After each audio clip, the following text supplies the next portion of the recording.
그러면서 어떤 것을 하면 좋을까 하는 생각을 좀 했는데, 제가 아무래도 예루살렘에 있었으니까 예루살렘에서 늘 어느 곳을 가든지 예수님의 발자취가 이렇게 흔적이 있잖아요. 그래서 그런 발자취를 따라가는 생활의 그 어떤 기쁨을 맛보고 있었는데, 그것을 좀 소개를 좀 해드렸으면 좋겠다 하는 생각을 가졌었고, 또 다른 하나는 이제 금년도 스트렛나가 경청과 동반의 기술을 배양하자, 기르자, 뭐 그런 이제 스트렛나이잖아요. 그래서 들어온 아이디어가 그 예수님의 발자취가 있는 곳마다 그냥 이렇게 스쳐 지나가신 게 아니라 항상 스토리를 남기잖아요. 예수님이 계셨던 곳에서는 어디서든지 이렇게 스토리들이 있는데, 그 스토리 속에서 그분은 어떻게 경청하셨고 또 그분은 어떻게 동반하셨는가 하는 관점에서 한번 좀 살펴보고 싶었어요. 그래서 그렇게 보니까 또 새롭게 또 이렇게 접근이 되더라고요. 그래서 그렇다면은 이것이 아마 피정 주제로서는 상당히 흥미로울 수 있겠구나 하는 생각에 그렇게 방향을 잡았습니다. 그래서 예수님의 발자취를 따라 배우는 경청과 동반의 기술이란 주제로 삼았고요. 잘 아시다시피 금년도 스트렛나는 요한복음 4장 3절에서 27절까지의 말씀이 되겠는데, 일단은 시작하면서 조금 길지만, 내용은 길지만 한번 우리가 따라가면서 읽어보도록 하겠습니다. 우리 심재현 신부님이 낭낭한 목소리로 좀 읽어주시겠어요? 예수님께서는 유다를 떠나 다시 갈릴레아로 가셨다. 그때에 사마리아를 가로질러 가셔야 했다.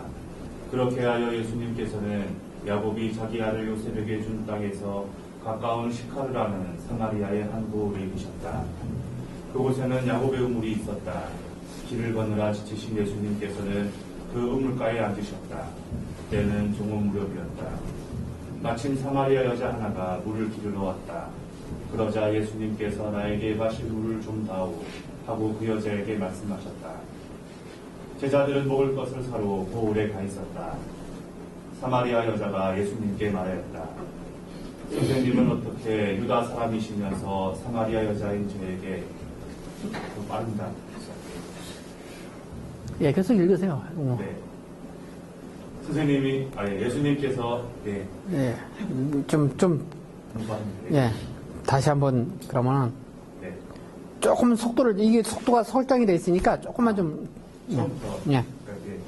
예수님께서는 유다를 떠나 다시 갈릴레아로 가셨다. 그때 사마리아를 가로질러 가셔야 했다. 그렇게 하여 예수님께서는 야곱이 자기 아들 요셉에게 준 땅에서 가까운 시카르라는 사마리아의 한 고을에 계셨다. 그곳에는 야곱의 우물이 있었다. 길을 걷느라 지친 예수님께서는 그 우물가에 앉으셨다. 때는 종업 무렵이었다. 마침 사마리아 여자 하나가 물을 기르러 왔다. 그러자 예수님께서 나에게 마실 물을 좀 다오 하고 그 여자에게 말씀하셨다. 제자들은 먹을 것을 사러 고을에 가 있었다. 사마리아 여자가 예수님께 말하였다. 선생님 어떻게 유다 사람이시면서 사마리아 여자인 저에게 마실 물을 청하십니까? 사실 유다인들은 사마리아인들과 흥정하지 않았다. 예수님께서 그 여자에게 대답하셨다. 네가 하느님의 선물을 알고 또 그래하고 그냥 눈으로 읽으세요. 그럼 따라가면서. 네.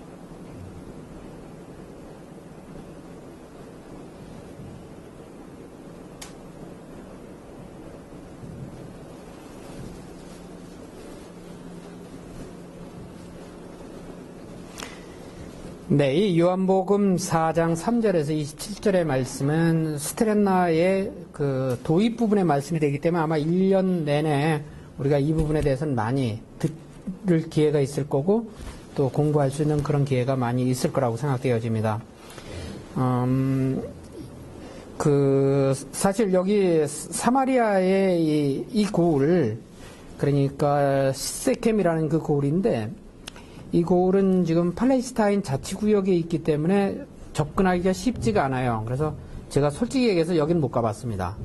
여기는 못 가봤고, 굉장히 가려고 애를 썼었는데도 가지 못했습니다. 하여튼 지금 그렇게 접근이 쉽지 않은 곳이다 하는 것을 알고 계시기를 바라고요. 이곳이 이제 예루살렘입니다. 그래서 아마 여러분들에게 드렸던 바로 이 사진과 동일한 그런 사진인데, 그 예루살렘에 지금 보시면은 지금 여기 이 부분이 이거 회교 회당이에요. 그러니까 돔 오브 락이라고 얘기를 하는데 바위의 돔이라는 곳인데요. 이게 이제 뭐 금빛으로 다 이렇게 되어 있는데 금은 아니고 알루미늄, 금빛 나는 알루미늄으로 만든 거고, 그리고 바로 여기에 보이는 요것이 알락사라는 회교 회당입니다. 이것도 회교 회당이고, 이것도 회교 회당이고, 그래서 여기가 바로 그 솔로몬의 성전입니다. 이게 다. 여기가 솔로몬의 성전이고, 지금 옛날 옛날 예루살렘의 성벽이죠. 여기 보이는 요 앞에 보이는 요 성벽이고, 여 밑에는 이제 키드론 골짜기입니다. 여기가 키드론 골짜기고, 여기 다 공동묘지입니다. 이것들은 공동묘지이고요. 사진을 찍은 자리는 뒷면의 그림을 보시면 요것이 있는 현장입니다. 요것 현장은 노미누스 플레비트라는 곳인데, 주님의 눈물, 그러니까 예수님이 예루살렘을 바라보시면서 눈물을 흘린 장소라는 곳 있잖아요. 그 바로 도미누스 플레빗에서 본 그런 곳인데, 바로 그 자리에서 찍은 사진이 되겠습니다. 그래서 이것을 그렇게 참고를 하시면 되겠고요. 우리 살레시오 학교는 여기쯤 있습니다. 여기에 보면 조금 튀어나온 거 있죠. 튀어나온 곳이 있는데 바로 그 건물이 살레시오 학교입니다. 그러니까 거기서부터 여기까지 한 2km 정도 됩니다. 여기까지. 여기 보이는 요 건물이, 여기 시커먼 돔 하나 있죠. 요것이 바로 그 예수님 거룩한 무덤 성당입니다. 여기가. 예수님이 십자가 골고타에서 돌아가신 현장이고, 묻히셨다가 부활하신 바로 그곳이 되겠습니다.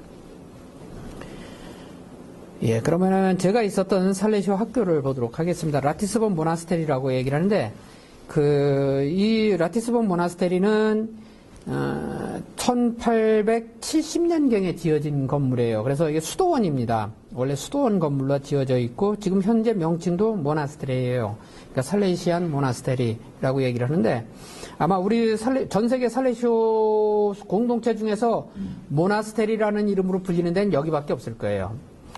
라티스본이라는 신부님인데, 이분은 원래 프랑스 파리에 살고 있었던 유대인이었어요. 유대인이었는데 그 형제가 있었는데, 형제가 다 같이 가톨릭으로 개종을 합니다. 프랑스 파리에서 가톨릭으로 개종을 하고, 형이 먼저, 그 다음에 동생이 나중에 이렇게 사제가 됩니다. 두 분 다. 그러면서 시온 형제회라는 수도회를 세워요. 수도회를 세우면서 이 예루살렘 성 밖에 언덕에다가, 가장 높은 언덕에다가 땅을 엄청나게 크게 삽니다. 땅을 사가지고 이렇게 수도원을 짓습니다. 수도원을 짓고 그곳에서 그 고아들을 위한 기술학교를 해요. 그래서 뭐 인쇄니 뭐 재환이 뭐 이런 기술학교를 합니다. 그래서 지금 여기에 이렇게 건물이 있다면 이 지하실이 다 그런 공작 기계 뭐 그런 것들이 있었던 그런 것입니다. 지금 그 수도회는 이제 성소자들이 없고 수도자들이 없어지니까 더 이상 유지할 수 있는 그런 상황이 안 됩니다. 그래가지고 그거를 바티칸으로 넘겼어요. 이 수도회를 한 20년 전에 바티칸으로 넘겼는데, 그래서 이제 그 지역 주교가 그것을 관리하고 있다가 더 이상 안 되니까 그것을 맡아서 관리해줄 수도회를 찾았습니다. 그래서 예수회나 프란치스칸이나 도미니칸이나 뭐 분도회나 이런 데다가 타진을 했었는데, 뭐 다른 어느 곳에서도 응하지 않았고 오로지 살레시오회만 응했습니다. 그래서 살레시오회도 사실 응한 것도 굉장히 큰 우리로서는 굉장히 큰 희생을 치르면서 응했는데, 뭐 다른 희생보다도 하여튼 원하지 않았으니까, 우리도 이것을 하려면 인력이 필요하니까 그래서 원하지 않았었는데, 그때 이제 베르톤의 추기경이 상당히 우리에게 푸시를 많이 했죠. 그래서 베르톤의 추기경이 아직 추기경이 되긴 직전이었는데 그분이 푸시를 많이 해가지고 할 수 없이 이제 살레시오가 맞고 그리고 나서 이것을 하게 됩니다. 2003년에 맡았고요, 우리가. 2004년부터 크레미산이라는 곳에, 예루살렘에서 한 30km 정도 떨어진 곳에 크레미산이라는 우리 수도원이 있었고, 그 수도원에 신학교가 있었습니다. 그래서 그 신학교에 있는 학생들, 신학교를 이쪽으로 옮긴다는 생각을 갖고서 이것을 맡았고요.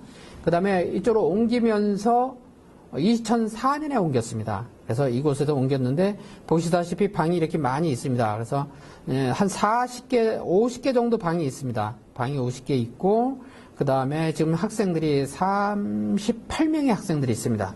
38명의 학생들과 교수 요원 7명, 그래서 전체가 45명이 지금 이곳에 있고요. 거의 뭐 빈 방이 없을 정도로 꽉 찼습니다. 그리고 여기 보이는, 이쪽에 보이는 이것이 이것이 성당입니다. 아주 3층 건물로다 이렇게 성당이 있고, 그 다음에 이게 계속 이건 이제 침실이고, 여기도 침실이고, 그리고 여기 이렇게 기역자로 되어져 있는데, 여기도 침실이고, 그 다음에 이쪽으로 뒤편으로 이렇게 날개가 하나 있는데, 이 날개는 아직 그 시온 수도에 있는 수사님 한 사람이 여기서 담당하면서 여기에 머물고 있으면서, 관람, 뭐라 그래. 그 순례객들을 위한 호스텔로다 사용을 하고 있습니다. 그래서 거기서 뭐 방 한 10대 개 갖고서 이렇게 운영을 하고 있습니다. 제가 있었던 방은 바로 요 성당 옆에 여기 요 톡 튀어나온 요 방에 있었는데 여기 광구장 방입니다.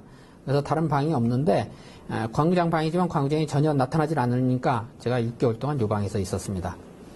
그것이 바로 라티스본이라는 곳이고요.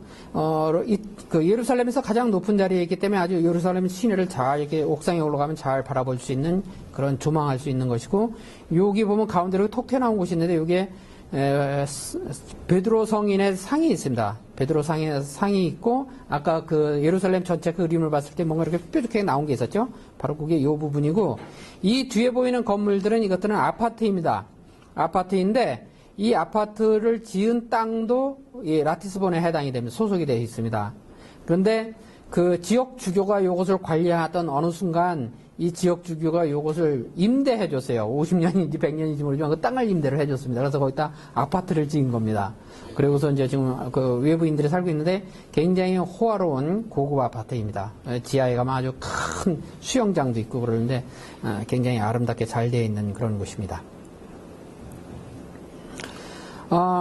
베들레헴에도 우리 살레시오 수도회가 있습니다. 베들레헴에 돈보스코 기술학교하고 관구관이 있는데, 이 베들레헴은, 대개 이제 이스라엘에 우리 4개의 도시에 살레시오 수도회가 있습니다. 그러니까, 기존에 있었던 곳을 말하는 겁니다. 베틀레헴에 있었고, 그 다음에 나자렛에 있었고, 그리고 베지말이라는 곳에 있고, 크레미산이라는 곳에 있고, 이렇게 4군데가 있었고, 예루살렘은 2004년에 와 있고요. 원래 예루살렘에도 2차 대전 당시에 있었습니다. 2차 대전까지만 해도 땅이 있었는데, 학교가 있었는데, 2차 대전 끝나고 이스라엘이 건국하면서 그 학교를 증발당했어요, 우리가. 그래서 지금 이스라엘에서 소유를 하고, 정부에서 소유를 하고 있는데, 법적 투쟁을 하고 있습니다. 그것을 되찾으려고. 그래서 그것을 되찾으려고 하는 생각 때문에 라티스본을 안 받으려고 그랬습니다. 처음부터 받고 싶어 하질 않았죠. 근데 하여튼 지금 법적인 싸움을 하고 있는데 쉽지는 않다고 합니다. 어쨌든 이 베들레헴, 그리고 나자렛, 베지말, 크레미산, 이 4군데는 모두 다 어떤 한 신부님이 운영하시던 거예요. 벨론이라는 신부님인데, 이 벨론이라는 신부님이 이탈리아 선교사인데, 이분이 선교사로서 돈보스코 시대의 사람입니다. 그곳에서 이분도 수도회를 하나 세웁니다. 베들레헴에서 수도회를 하나 세우고, 무슨 형제라고 그랬는데, 하여튼, 무슨 형제라는 수도회를 세웠는데, 그 수도회를, 하는 일은 이제 가난한 청소년들 교육이었어요. 그래가지고 이분이 돈보스코 시대의 돈보스코를 찾아가서 자기 수도회 전체와 함께 살레시오에 들어오겠다 하고서 제안을 합니다. 그랬는데 돈보스코 시대에 잠깐 하고서 돈보스코가 좀 보류를 시켜놓았어요. 그것이 87년이었고 돈보스코 돌아가시고 난 다음에 돈 루아가 총장이 되셨을 때 돈 루아가 92년도에 예루살렘을 방문하십니다. 92년도에 예루살렘을 1892년도에 방문하시면서 그때 이분이 자기 수도회를 다 데리고서 우리 수도회로 들어와요. 살레시오로 들어옵니다. 그러니까 그 재산이니 뭐니 다 갖고서 수도회로 들어오죠. 그래서 베들레헴, 나자렛, 베지말, 크레미산 이 네 군데의 그 모든 땅을 갖고서 수도원으로 들어왔는데 이분이 이제 교구 소속이었을 거 아니에요. 거기에 예루살렘 교구 소속이었는데 그때에 하여튼 뭔가 행정 처리를 확실하게 하지를 않아가지고 지금까지도 그 땅을 갖고서 그 교구하고 좀 법정 투쟁이라기보다도 하여튼 투쟁을 벌이고 있습니다. 그래서 그것이 우리 땅이니 네 땅이니 내 땅이니 그러고 있는데 하여튼 살레시오회가 운영하는 한은 우리가 소유권은 없고 뭐 하지만은 그것을 팔아먹을 수 있는 권한은 없지만 운영하는 한은 계속적으로 운영할 수 있게끔 이렇게 되어져 있는 상태입니다. 그래서 베들레헴에 아주 굉장히 큰 학교가 있는데 역시 베들레헴에 있는 이 학교도 베들레헴에서 가장 높은 곳에 위치하고 있습니다. 그래서 잘 이렇게 내려다 보이고 예수님이 태어난 성당도 바로 이렇게 발 밑에 이렇게 내려다 보이고 그리고 이미 벌써 130년 정도 그곳에서 살고 있었고 활동을 했기 때문에 베들레헴에 있는 그 아랍 사람들에게 굉장히 명성이 좋습니다. 그래서 혹시 가다가 길을 잊어버리면 베들레헴에서 길을 잊어버리면 살레시오만 얘기를 하면 막 가르쳐줘요. 그냥 살레시오라는 말만 해도 다 가르쳐주고 막 그럽니다. 그래서 차를 타고 가다가 길을 잊어버리잖아요. 그러면 창문 열고서 살레시오 그러면 지들이 막 뛰어가면서 앞에서 뛰어가면서 막 길을 가르쳐주고 막 그럴 정도로 살레시오하고 굉장히 그 친하고 명성이 있다고 보여집니다. 그것이 베들레헴이고요. 그 다음에 이것이 크레미산입니다. 여기가 그 신학교가 있었던 그 건물이 바로 이 건물이 신학교가 있었던 건물이고 신학생들의 방인데 지금은 이제 이곳은 비어져 있는 그런 상태죠. 그래서 그 관광객들을 받으려고 애를 쓰고 있는데 너무 외진데 있어가지고 많이 가지는 않습니다. 그리고 이 밑에 보이는 이것들이 다 이렇게 계단식으로 다 만들어진 포도원이에요. 포도나무들이 쭉 있습니다. 그래서 이 사진을 찍은 곳쯤에 이쪽 편에 와이너리가 있습니다. 그래서 큰 와이너리가 있어가지고 거기서 크레미산에서 아주 맛있는 그런 포도주를 만들고 있습니다. 그 포도주 아주 유명합니다. 이것이 나자렛 돈보스코 기술학교입니다. 나자렛에 예수님이 자라났던 마을이죠. 성모님께서 있었던 그 마을, 천사 가브리엘을 만났던 그 마을, 그 나자렛에 있는 돈보스코 기술학교인데 이 학교도 역시 마찬가지로 벨로니 신부님이 했던 것이고 산꼭대기 이것도 가장 높은 곳에 있습니다. 나자렛에서 가장 높은 산꼭대기에 있고 아주 견망이 좋은 곳에 있습니다. 이 학교에 지금도 굉장히 명성 있는 그런 기술학교로서 아주 유명한 그런 것이고요. 그 다음에 마지막으로 하나 있는 데가 베지말이라는 곳인데 농업기술학교였는데 그 학생들이 없어져가지고 이제 학생이 줄어서 문을 닫고 기술학교는 없고 그냥 문화센터로만 사용을 하고 있습니다. 근데 이 건물이 좀 문화적 가치가 좀 있어가지고 유대인들이 많이 여기를 방문을 합니다. 그리고 여기에서 농장이니까 농업학교였으니까 그 뭐 올리브 기름이라든지 뭐 포도주라든지 이런 것이 많이 납니다. 그래서 그것을 토요일마다 사람들이 몰려와서 수백 명이 방문을 해요. 그래서 뭐 거기서 뭐 음악회를 한다든지 뭐 이런 것들을 하고 그다음에 기름 사간다든지 올리브 기름 사간다든지 뭐 이런 것들을 합니다. 그리고 한쪽 옆에 이쪽 옆으로다는 어떤 수녀회, 봉쇄 수녀회가 와 있습니다. 봉쇄 수녀회가 한 20명 정도가 그곳에서 이렇게 봉쇄 생활하는 그런 수녀회가 있고 그것과 좀 떨어진 곳에 또 봉쇄 수도회가 있는데 그 두 남녀 수도회는 봉쇄 남녀 수도회는 자매 수도회이고 다 우리 베지말 그 바운더리 안에 우리가 땅을 이렇게 주고서 그곳에서 이렇게 생활을 하고 있는 상태입니다. 이것이 간략하게 이제 그쪽의 상황인데 대부분이 그 살레시오 회원들은 이미 상당히 빨리 진출을 했죠. 그러니까 건물들은 1860년대 후반, 70년대 초반의 건물들이고, 그러니까 건물들은 이미 한 150년 가까이 된 건물들이죠. 살레시오 회원이 진출한 것은 돈 루아가 가서 진출했으니까 1892년 이후인데, 이미 그 사람들이 다 살레시오 회원이 됐으니까, 그 시설들을 운영하던 사람들이, 그 수도의 사람들이 다 살레시오 회원이 됐으니까, 교구로 그냥 남은 사람들도 있지만은, 그 사람들이 수도원으로 됐으니까 살레시오회의 어떤 뿌리를 찾는다면 상당히 오래됐다고 보여지죠. 그리고 특히나 이 베지말 같은 경우에는 그 시몬 수루지 있지 않습니까? 가경자. 시몬 수르지가 이곳에서 40년 동안 생활하신 곳입니다. 그래서 시몬 수르지 수사님이 그곳에서 그 환자들을 이렇게 치유하는 그런 생활을 하셨는데, 이분은 베들레헴에서 태어나셨고, 그러니까 예수님과 같은 고향 사람이에요. 베들레헴에서 태어나신 아랍 출신이고, 그 다음에 그 벨로니 신부님 시대 때 그 학교를 졸업을 했습니다. 그리고